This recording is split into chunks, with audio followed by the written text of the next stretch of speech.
এই ছোট্ট শহরে মানুষদেরকে শ্বাস নেওয়ার জন্য বাতাস কিনতে হতো। যখন একজন বন্ধু আরেকজন বন্ধুর সাথে দেখা করত, তখন তারা মজার মজার খাবার না কিনে সেই খাবারের টাকা দিয়ে সব থেকে তাজা বাতাস কিনে সেটার নিঃশ্বাস নিত। আর এই লোকটা হলো সেই শহরের মেয়র। সেই বাতাসের ব্যবসা করতে করতে সেই শহরের সব থেকে ধনী মানুষ হয়ে গিয়েছিল।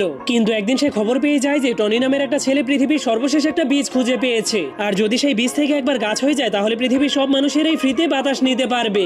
যা হলেই সেই শয়তান মেয়রের বাতাসের ব্যবসা চিরদিনের জন্যই শেষ হয়ে যাবে। এটা শোনার পরেই মেয়র তার বডিগার্ডকে নিয়ে টনি নামের সেই ছেলেকে ধরার জন্য জলদি করে তার বাড়ির দিকে যেতে শুরু করে। কিন্তু তখনই হঠাৎ করে রাস্তার মধ্যে তাদের গাড়ি আরেকটা গাড়ির সাথে ধাক্কা খেয়ে যায়। ঠিক তখনই এই সুযোগটাকে কাজে লাগিয়ে টনি তার পরিবারকে নিয়ে সেখান থেকে পালাতে শুরু করে দেয়। কিন্তু তখনই মেয়র তাদেরকে ধরার জন্য একটা রশিযুক্ত বন্দুক দিয়ে তাদের উপর আক্রমণ করে দেয়। যার ফলে তখনই হঠাৎ করে সেখানে অনেক বড় একটা ফ্যান চালু হয়ে যাওয়ার কারণে সেই গাছের পেছটা তাদের হাত থেকে ছুটে একটা বোতলের মধ্যে গিয়ে পড়ে যায়। যা দেখার পর যখনই সেই মেয়রের বডিগার্ড সেই পেছটাকে নেওয়ার জন্য সেখানে যেতে শুরু করে, তখনই হঠাৎ করে সেই গাড়িটা উঠে যাওয়ার কারণে সেই গাড়িতে থাকা